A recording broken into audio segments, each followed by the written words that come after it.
Bismillahirrahmanirrahim. Assalamualaikum warahmatullahi wabarakatuh. Waalaikumsalam warahmatullahi wabarakatuh. Ya, selamat siang dan salam sejahtera untuk kita semua. Salam sehat ya. Selamat datang di Indonesia Public Health Podcast, program baru dari Ikatan Ahli Kesehatan Masyarakat Indonesia sebagai ruang temu untuk kita berdiskusi seputar isu kesehatan masyarakat dan dikemas secara interaktif agar dapat dinikmati oleh semua kalangan sehingga kita bisa menampilkan suatu perspektif yang baru dalam menyikapi berbagai macam isu kesehatan. Karena ya kita tahu ya Bapak Ibu dan teman-teman semua bahwasanya ada sebuah patah yang mengatakan with health is not everything, but without health is not everything, but without health everything is nothing, katanya begitu. Nah, di episode kedua kali ini di podcastnya Yakmi, saya Mustaqim selaku wakil Sekjen Yakmi akan memandu podcast pada sesi kali ini. Nah, kebetulan di hadapan kita semua sudah ada dua narasumber yang bertolak belakang secara ilmu, tapi secara tujuan insya Allah sama seperti itu. Dan kita juga melihat konteks situasi di negara kita ini selalu ada yang membenturkan antara konteks ekonomi dan kesehatan, dan kali ini kita hadirkan keduanya gitu ya, yang satu dari kesehatannya, yang satu dari ekonominya. Yang pertama tentu saja yang tidak asing lagi bagi kita semua, beliau adalah senior kita yaitu Pak Faisal Basri. Apa kabar Pak Faisal? Sehat ya Pak? Alhamdulillah baik. Nah, baik ya. Nah, Pak Faisal ini merupakan senior yang kalau saya pribadi mengenal memang tidak dekat secara personal, tapi kita mengetahui beliau dari berbagai macam opininya, karya-karyanya gitu ya, yang kemudian pandangan beliau sebagai hal ekonominya yang masih menjadi panutan gitu ya dalam melihat kondisi perekonomian di Indonesia. Nah, beliau ini sepanjang karirnya merupakan pengajar dan peneliti gitu ya di Fakultas Ekonomi dan Bisnis Universitas Indonesia dan Lembaga Pendidikan Ekonomi dan Masyarakat atau LPM FEB UI. Nah, secara singkat, beliau ini banyak mendapatkan penghargaan ya, mulai dari penghargaan Kompas untuk cendekiawan berdedikasi, kemudian Lifetime Achievement tahun 2015, kemudian ada juga penghargaan agung dari FEUI Award dari Fakultas Ekonomi Universitas Indonesia atas pencapaian sebagai alumni yang berhasil di sektor sosial dan masyarakat.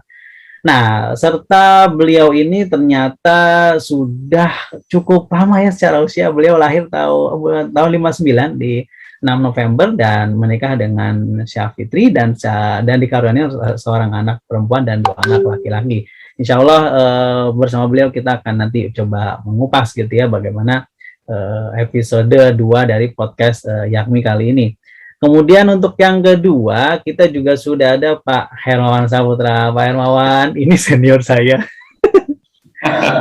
Saya kenal beliau ini waktu dulu bersama Pak Adang, diminta untuk mengasdosi Medlit, dan ternyata sekarang waktu berubah, sekarang beliau jadi artisnya Yakmi, boleh dibilang, atau artisnya Kesmas, dan kita nggak berhenti gitu ya, tiap hari pasti selalu ada undangan-undangan dari berbagai macam media gitu ya, meminta pendapat ya sebagai ahli kesehatan masyarakat. Tentu saja saya tidak asing dengan beliau dengan bahasanya yang cukup lugas gitu ya.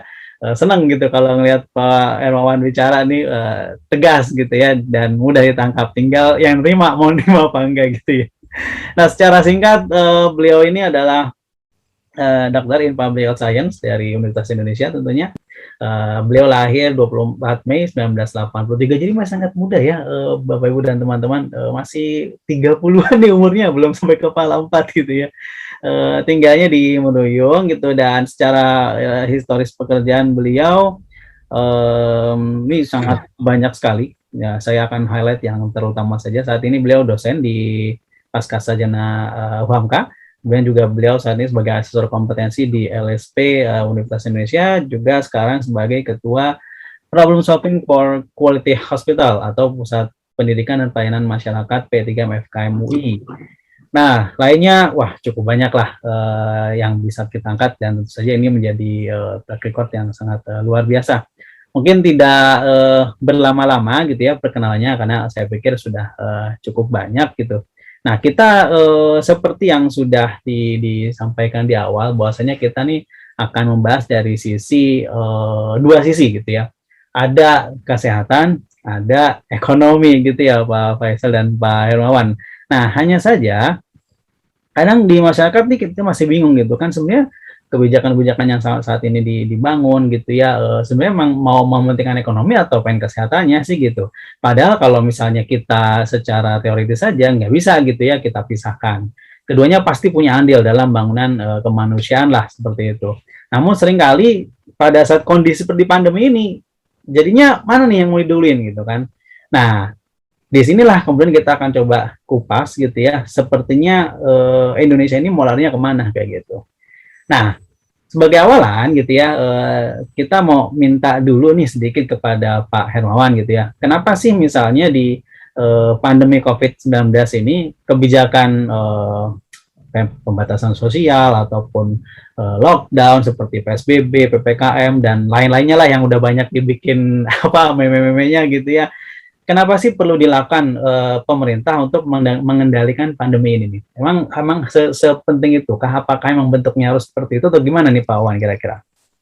Silakan Pak. Baik, terima kasih Bung Takim. Ini sebuah kehormatan ini diduetkan dengan ekonom senior kita Pak Faisal Basri. Semoga sehat selalu adanya.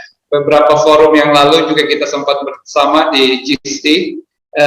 Dan Bung Takim ini karena yang ngadain IAKMI, jadi mudah-mudahan tidak condong dari perspektif kesehatan sehingga harus mampu menggali sedemikian rupa dari perspektif ekonomi ya, dari Pak Faisal ke depan. Nah, tetapi ingin kita sampaikan bahwa terkait dengan isu kesehatan, sebenarnya kisah ini tidak dimulai pada 2020 ya, jangan salah nih. Kita kasus pertama itu tanggal 2 Maret 2020 yang lalu untuk COVID-19 ini. Tapi kisah ini tidak dimulai dari 2020. Kisahnya itu sudah dimulai dari tahun 2005. Kenapa tahun 2005? Ini kan 16 tahun yang lalu ya. Dulu tahun 2002 itu terjadi SARS ya, Severe Acute Respiratory Syndrome. Pertama kali wabah yang terjadi dari rumpun virus corona. Nah, SARS juga itu mulainya dari Tiongkok tuh dulu, tahun 2002 ya. Jadi mulainya dari Tiongkok pertama kali, akhirnya menjalar ke berbagai negara termasuk di kawasan Asia Tenggara.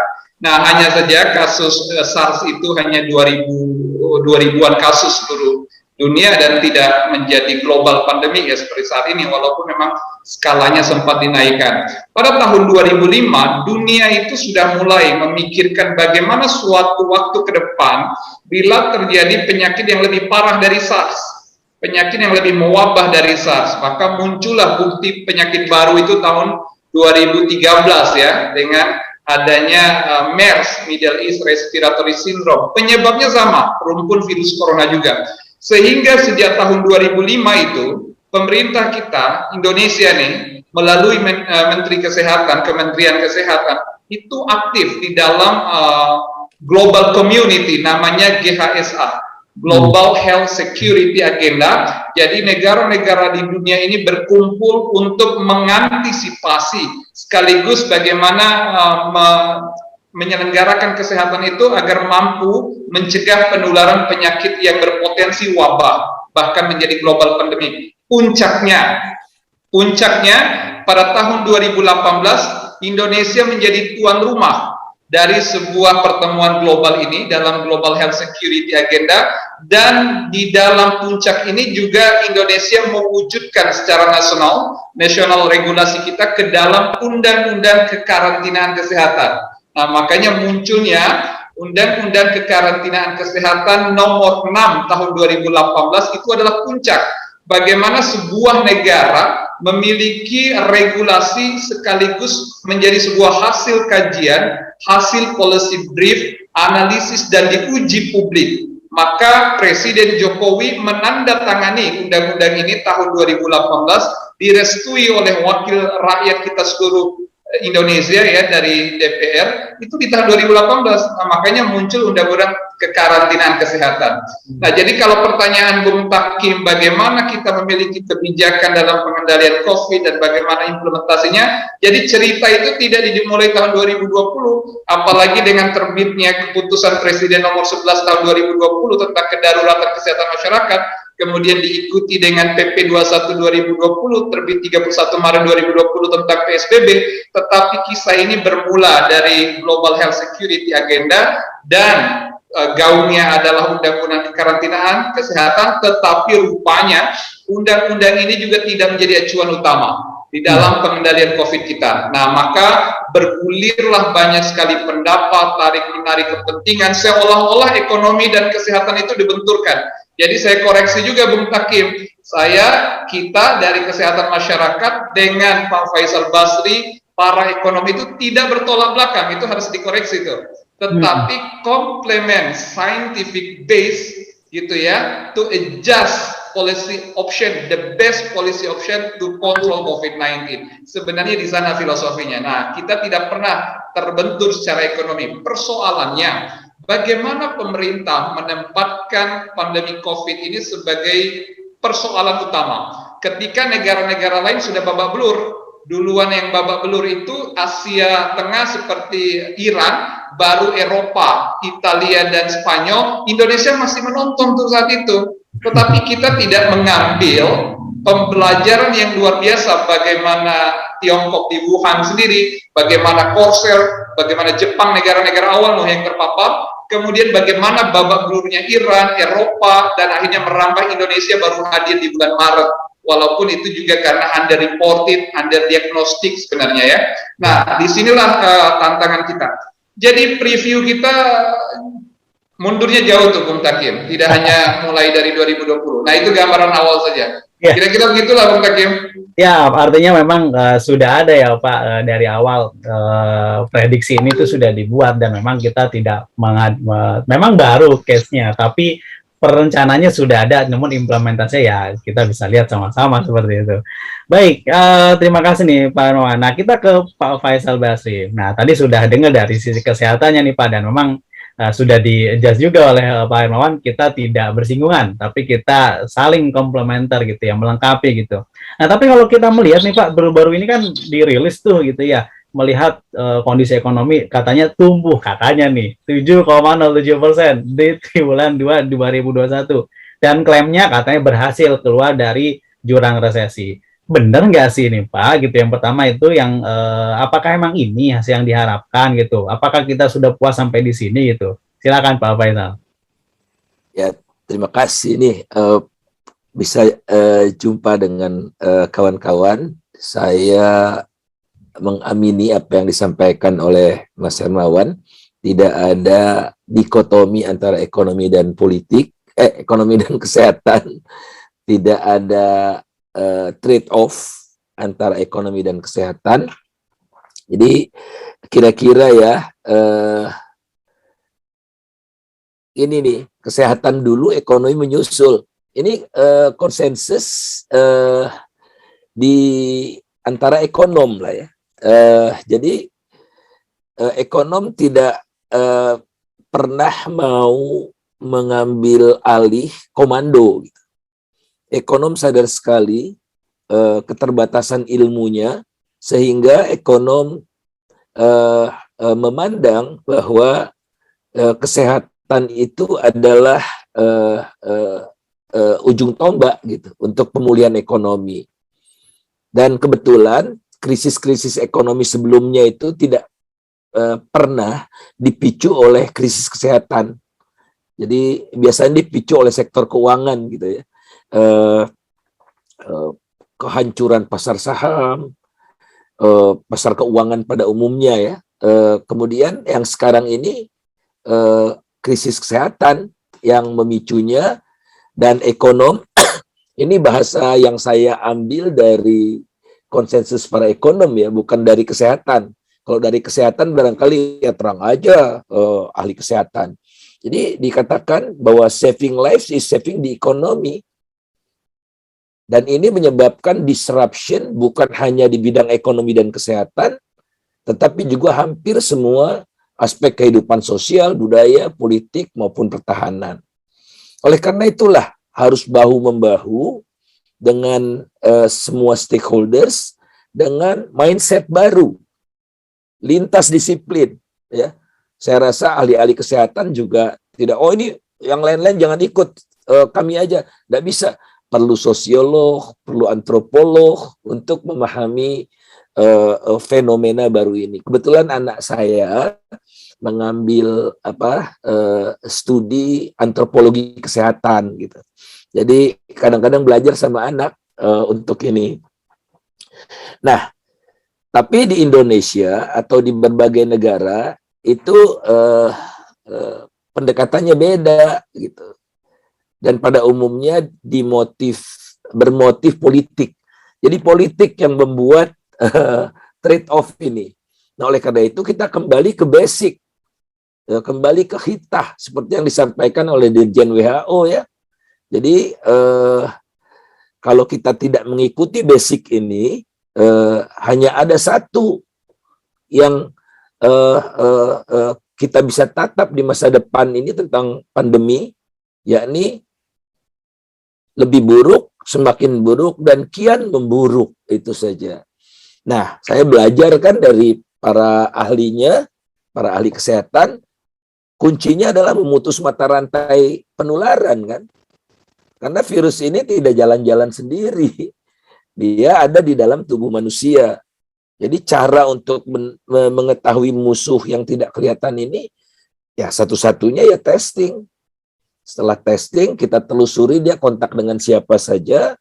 Kalau terjangkit mild, isoman, tapi kalau melampaui batas-batas tertentu harus dirawat. Ya. Dan prioritas utamanya adalah nyawa manusia, ekonomi nomor 2. Ekonomi kan buat kemanusiaan, ya. Dan pantang dikomersialisasikan. Nggak boleh ini ya, dikomersialisasikan. Dan menanganinya harus dengan kepemimpinan yang tangguh dan pengorganisasian yang apik. Serta mengkomunikasikan dengan rakyat supaya rakyat percaya dengan apa yang dikatakan oleh pemerintah dan oleh para ahli.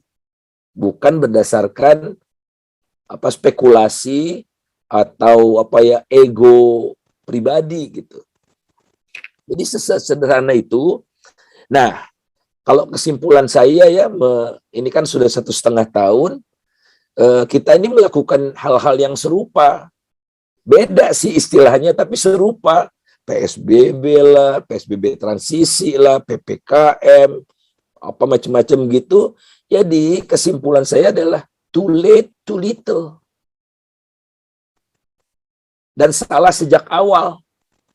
Menangani nanti saya buktikan, ya. Dan kita penyangkalan terus, barangkali tidak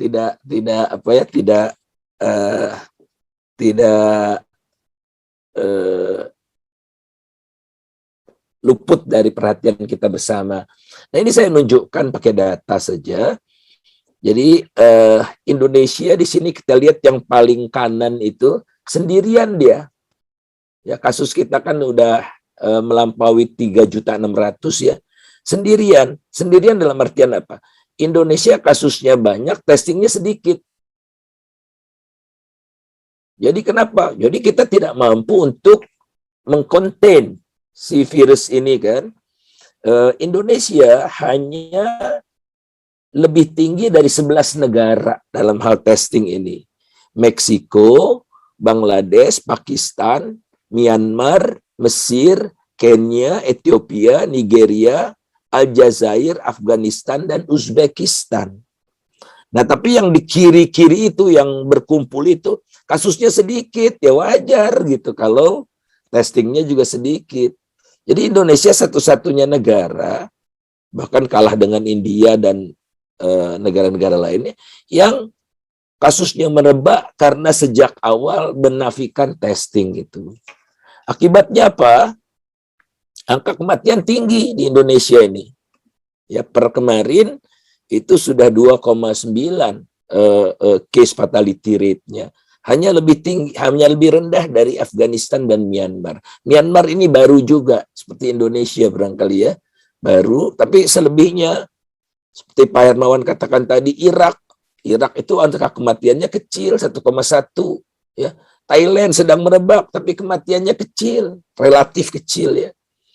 Nah, kemudian kita lihat ini enggak usah lah ya. Jadi ini menunjukkan semakin pendek itu kotaknya, semakin cepat penularannya. Dalam 2 hari saja bisa 100.000 gitu. Ini per 500.000 ya. Jadi dulu kita butuh 267 hari untuk mencapai 500.000, sekarang cuma 13 hari. Nah, ini yang saya katakan, ini sedikit lagi lah ya supaya lengkap gitu. Ini kita tidak pernah mendeklar perang melawan COVID-19, tidak pernah. Jadi darurat itu senjatanya sudah ada tadi, undang-undang kekarantinaan, tapi kita tidak pakai. Yang kita selamatkan ekonomi. Makanya nama perpunya adalah kebijakan keuangan negara dan stabilisasi sistem keuangan untuk menyelamatkan ekonomi, bukan untuk memerangi COVID secara luar biasa. Kan diundangkan akhirnya jadi Undang-Undang Nomor 2 tahun 2020. Lebih parah lagi ini, organisasinya jadi salah sejak awal kan.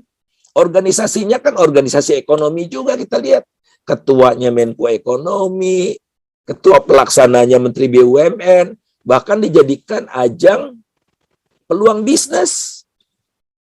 BUMN diarahkan untuk berbisnis vaksin, berbisnis obat, dan sebagainya itu. Jadi tenaga ahli kesehatannya minoritas. Dan ini terakhir barangkali untuk pertanyaan tadi, kita lihat pemerintah ini anggap remeh corona. Karena apa?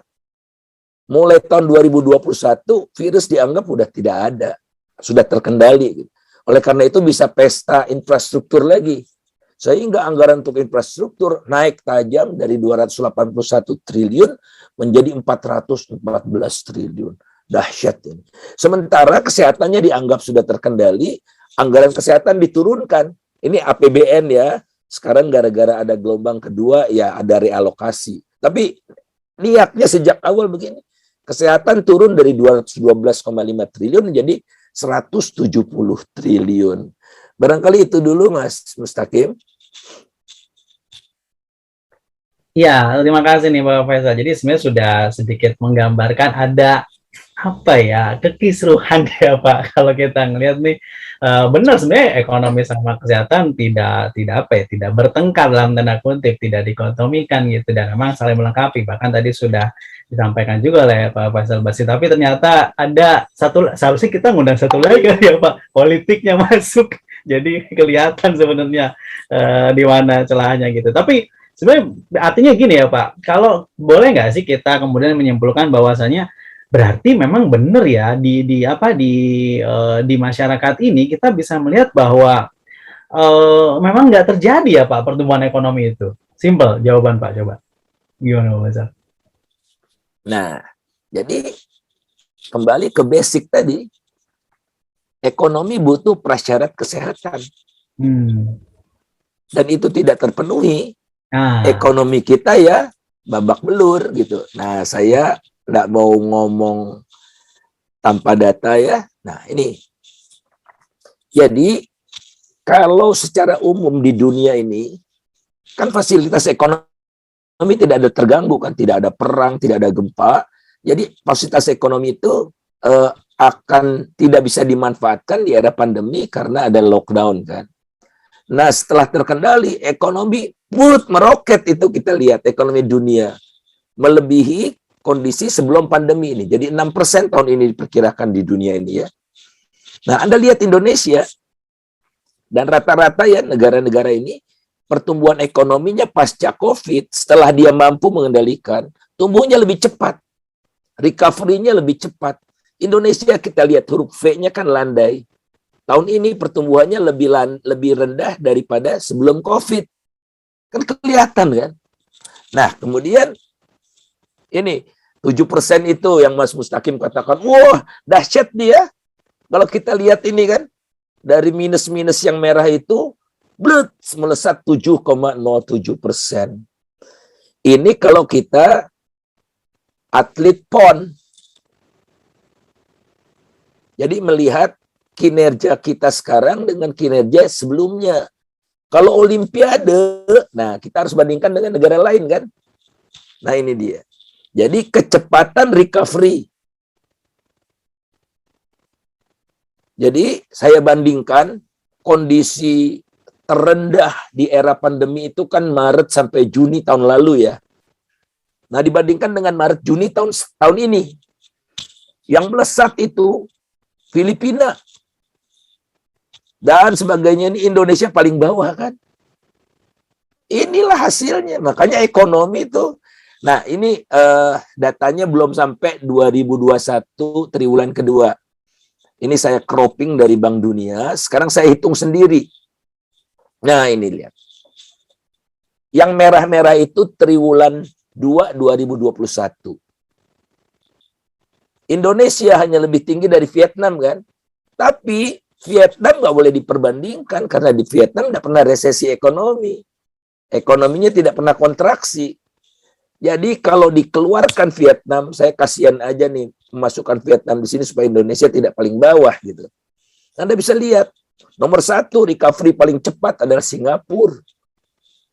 Kemudian EU, masyarakat Eropa ya. Kemudian Filipina, China. Jadi hasilnya sama. Nih. Ini mengukur sampai seberapa jauh kita mendekati kondisi normal sebelum pandemi atau menjauh dari normal. Indonesia nih kita lihat menjauh dari normal masih per 28 Juli ya. Menjauh dari normal. Indeksnya kita nomor 48 dari 50 negara. 43 nilainya kalau kuliah E kan. E. Nah, jadi ini negara-negara yang sudah mendekati normal. Kalau di atas 100 dia sudah normal. Ya, itu cuma Hong Kong. Ya, cuma Hong Kong. Tapi negara kecil lah ya. Kemudian Nikkei, Recovery Index. Kita nomor 110 dari 120, ranking 120 paling bawah ya. Kita nomor 110. Negaranya lebih dari 120 karena ada yang sama gitu. Malaysia dan Vietnam itu posisinya sama, nomor 114. Kemudian Bloomberg ini. Bloomberg itu nomor 53 dari 53 negara Indonesia. Pokoknya Anda lihat yang merah-merah saja deh. Cara ngitungnya ada di samping kiri. Nah, kalau di situasinya Indonesia sekarang ini mengarah kepada perbaikan atau masih memburuk? Masih memburuk, lihat Indonesia paling bawah itu. Dan turun kan. Negara-negara lain sudah pada naik. Walaupun sebagian turun lagi ya. Adanya Delta ini. Jadi Indonesia paling bawah tuh. Ada lagi nggak? Oh ini satu lagi. Akibatnya apa? Kita kan baru naik kelas tahun 2019 dari negara berpendapatan menengah bawah menjadi menengah atas. 2020 turun kelas lagi. Jadi tadi kita naiknya baru naik percobaan ya. Kan ada tuh dulu zaman saya SD naik kelas percobaan. Nah, ternyata belum sanggup Faisal, turun lagi kamu. Pindah kelas gitu kira-kira Mustaqim. Iya. Jadi semua pakai data loh, bukan dari persepsi saya, semua data. Iya. Dari apalagi yang bisa disanggah. Iya. Jadi 7,7% itu enggak dapat medali. Mungkin bisa lari tapi nggak dapat medali. Iya. Olimpiade ya, jangan di PON. Baik, iya, jadi sedih juga ya, baru naik kelas, turun lagi, nggak jadi.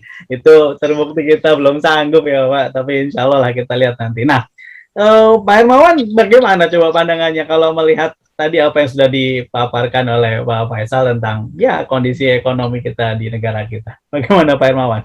Ya, itu sebab kita ya dari Ikatan Ahli Kesehatan Masyarakat Indonesia sedari awal mengatakan aspek 3T, testing, tracing, dan treatment itu penentu luar biasa. Dikala kasus masih ratusan atau ribuan, itu masih mungkin kita kejar untuk melakukan deteksi, kemudian juga isolasi, kemudian respon, perawatan, dan juga pemulihan. Nah, di awal itulah yang sangat menentukan. Bahkan masuk di 2021, kita merekomendasikan adanya lockdown tuh. Kenapa sih penting? Di bidang kesehatan masyarakat, itu ada yang disebut dengan health economy kan? Ada ekonomi kesehatan. Nah, tentu di bidang kesehatan ini ada dua instrumen tuh, pendekatan dari aspek ekonomi. Ketika sebuah kebijakan kesehatan diambil, apakah kebijakan itu berdampak efektif terhadap kesehatan atau tidak? Maka kita menyebutnya seperti cost effective analysis kan, analisis efektivitas biaya yang dialokasikan untuk mengendalikan penyakit atau biaya yang dialokasikan untuk tidak menyentuh penyakit, artinya mengendalikan ekonomi dan lain-lain, padahal hulunya kan penyakit. Apakah yang lebih efektif penggunaan biaya ini atau budget ini? Kemudian kita juga punya analisis kan, ada cost benefit analysis. Bagaimana kita mengambil sebuah keuntungan, kemudian aspek kalkulasi ekonomi untuk melihat dampak kesehatan. Dari semua diskursus inilah yakni memutuskan bahwa seharusnya kebijakan yang kita ambil itu adalah kebijakan yang sifatnya pembatasan sedari awal. Karena kalau kita bisa batasi, putus mata rantainya, kita bisa mitigasi resiko, pasti akan terjadi economical rebound. Jadi economical growth itu akan kembali dengan logis persis yang disampaikan oleh Pak Faisal dengan data-data, dan itu juga sudah kita diskusikan di Satgas COVID, yakni betapa antara kesehatan dan ekonomi itu orang kesehatan bicara juga tidak melupakan ekonomi.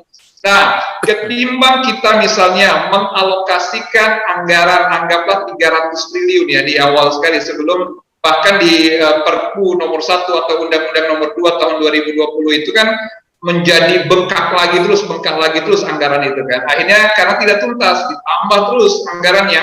Kalau saja anggaran itu memang kita arahkan untuk melakukan testing tracing secara masif, karena memang sampai sekarang ini lemah betul.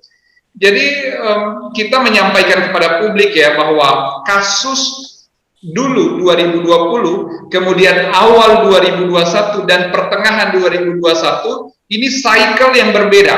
Ya. Jadi agak ada setting situasi secara ekonomi, secara kemampuan resources dan sumber daya Indonesia, plus kemampuan negara dari aspek financing gitu ya, ini berbeda. Maka itu pilihan kebijakan kita juga menganalisis itu berbeda. Harusnya semakin ketat, bukan semakin longgar. Tapi kalau kita lihat tadi juga ditampilkan oleh Pak Faisal bahwa kita mulai dari PSBB, terus PSBB transisi, PSBB proporsional, lama-lama PPKM diperketat, mikro dipertegas, dipertebal, darurat level 4 sekarang. Mungkin juga ada level 3, 2 lagi dan setelah ini yang berlaku. Nah, itu semua substansi yang memang sangat berbeda. Kita perlu menyampaikan begini ya, kenapa kita melihat kita tidak serius dalam melakukan pembatasan. Pilihan PSBB itu di dalam Undang-Undang Nomor 6 tahun 2018 karantina kesehatan itu opsi keempat tuh, namanya pembatasan sosial berskala besar. Tahapannya itu harusnya karantina rumah sakit, karantina wilayah, baru kita bicara PSBB. Karena paradigma karantina dengan PSBB itu sangat berbeda. Paradigmanya berbeda. Kalau karantina, filosofinya segala sesuatu itu dikunci, ditutup, kecuali yang diizinkan dibuka. Nah, itu tuh poinnya. Tetapi kalau yang PSBB yang akhirnya longgar semua sampai sekarang kebijakan kita tuh paradigmanya memang dibolehkan semuanya, kecuali yang dilarang atau yang dibatasi. Dengan paradigma seperti ini sejak awal kita sudah tahu sudut pandang pemerintah mau dibawa kemana pengendalian pandemi ini. Dari awal kita sudah bisa nebak. Dan akhirnya istilahnya rem gas. Buat kita yang namanya rem dan gas itu kalau kita nyetir mobil itu setengah-setengah semuanya. Jadi berharap memulihkan dua-duanya secara ajaib itu tidak mungkin kan. Jadi tiba-tiba ekonomi kita dalam top performance, kesehatan kita juga tiba-tiba orang sembuh, fit, dan kasus ini hilang dengan sendiri, itu kan tidak mungkin.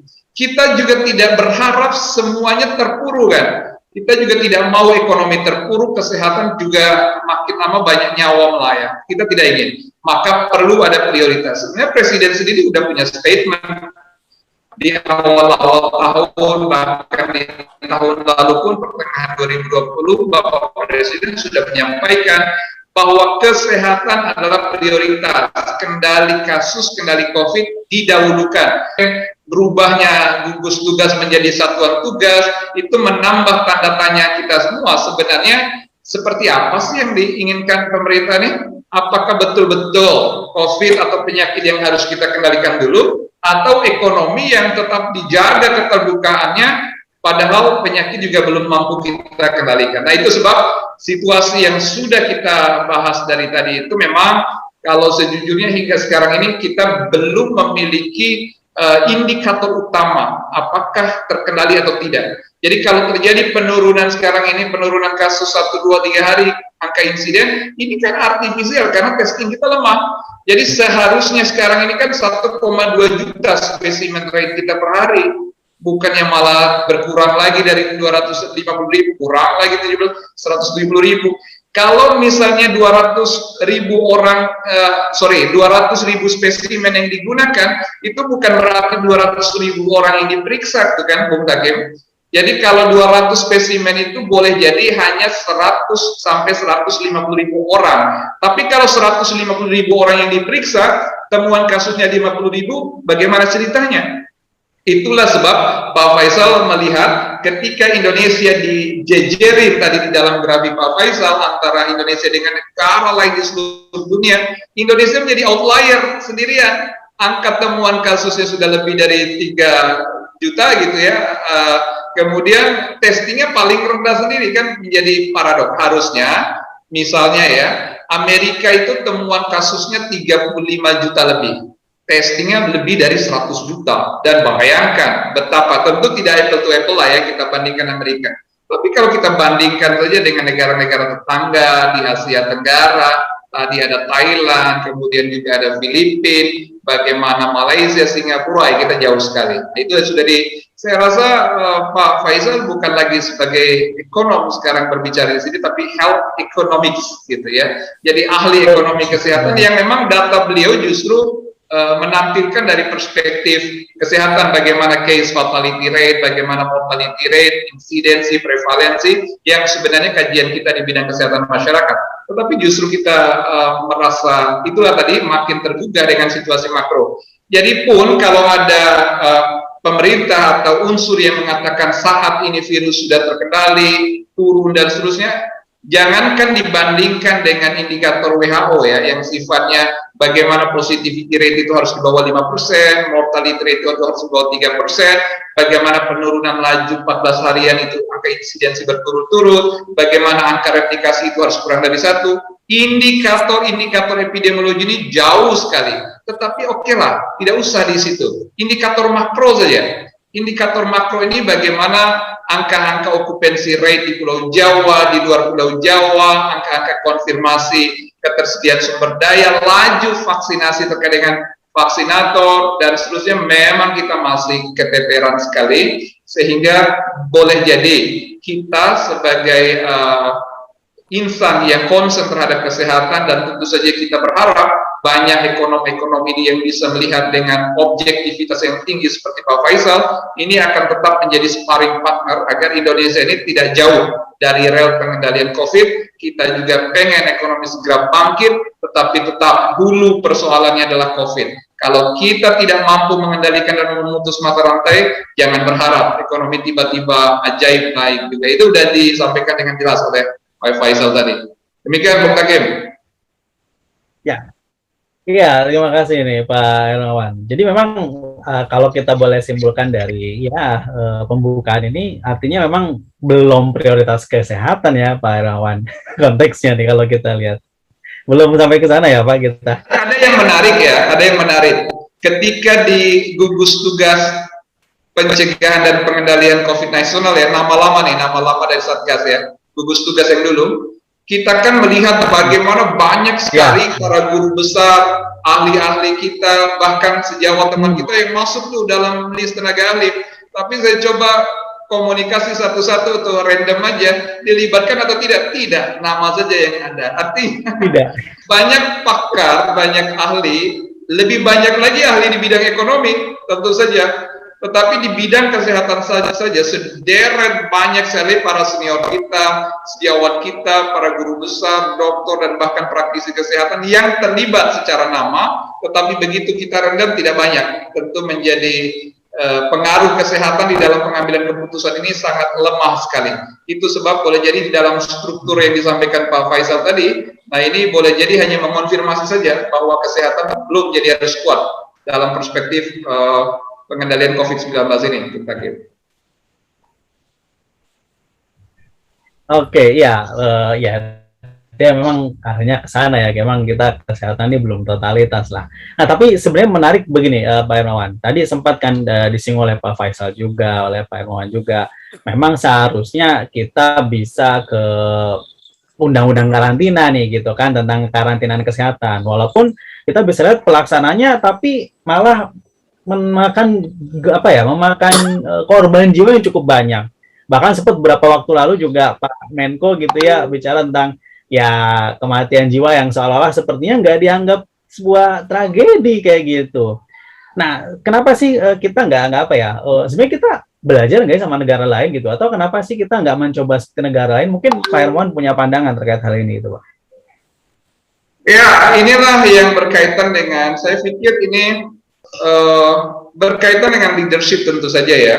Ada negara-negara yang menganggap pandemi COVID ini sebuah hal yang serius, yang memang harus disikapi secara serius. Ada negara yang awalnya tidak serius, belakangan melihat fakta, evidence base-nya menjadi lebih serius. Tetapi ada negara yang sejak awal tidak menganggapnya serius, gitu loh. Jadi tidak menganggapnya serius, tetapi memantau, akhirnya juga terbawa terus keteteran, akhirnya makin menjadi, dan akhirnya juga tidak terkendali, walaupun ada menteri juga yang memastikan sudah terkendali. Nah, ini kan menjadi paradoks ya. Nah, kalau kita melihat begini, kenapa negara kita ini menjadi sangat berbeda dengan sikap-sikap negara lain di dunia, di samping adanya perbedaan dari segi demografi dan geografi. Tapi sejujurnya sebenarnya Bung Takim, Indonesia ini memiliki kelebihan secara topografi dan geografi ya. Demografi kita termasuk populasi yang terbesar. Dalam keadaan pandemi populasi besar itu memang ancaman memang. Tapi negara besar seperti Tiongkok tuh bayangkan ya, negara asal dari virus ini. Tiongkok itu negara yang paling kecil angka kejadiannya. Kasus kumulatifnya kecil sekali, hanya 300-an ribu, 400-an ribu. Ada kasus sedikit lah, tiba-tiba lockdown aja mereka. Dan nggak ada tedeng alik, lockdown sudah mereka. Itu Tiongkok. Negara besar yang kedua adalah India kan. India ini negara yang sebenarnya health system resilience mereka tuh luar biasa. Ketahanan sistem kesehatan mereka bagus, sumber daya kesehatannya bagus. Makanya kita tidak heran ekspansi bisnis kesehatan India itu luar biasa. Tesla juga dari sana, teknologi kesehatan itu dari India luar biasa. Nah, begitu mereka, pemerintah India itu kan pemerintah radikal Hindu ya, artinya sayap kanan ya.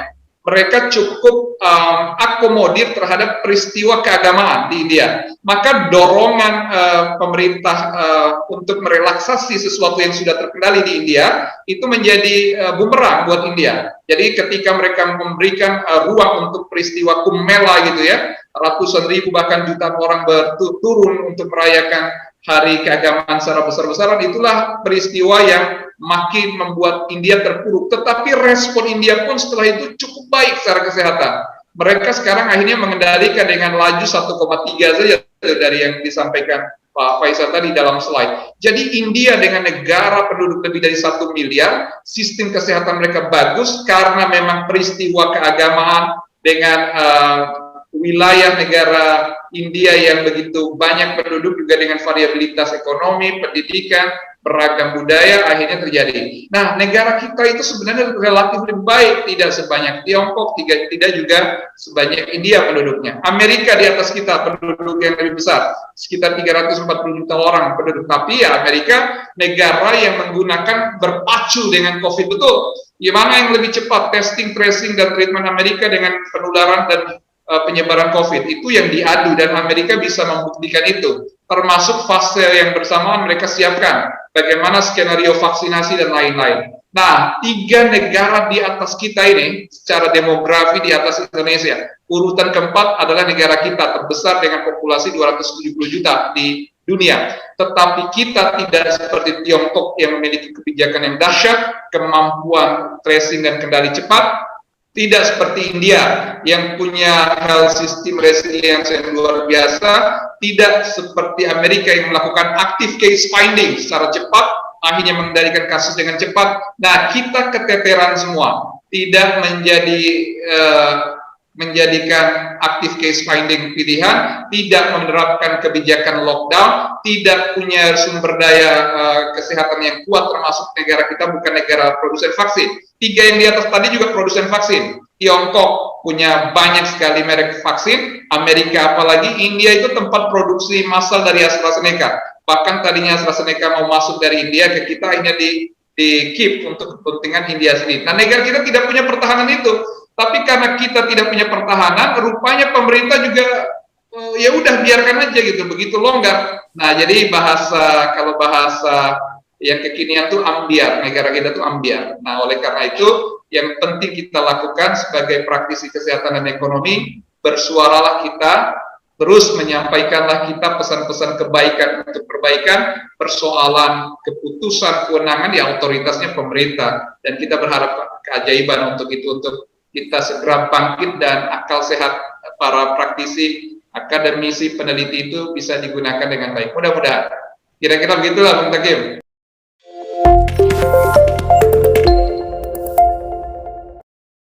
Jadi kenapa ekonomi tidak bergerak cepat?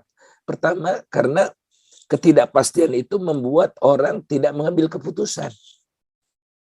Tidak melakukan ekspansi bisnis.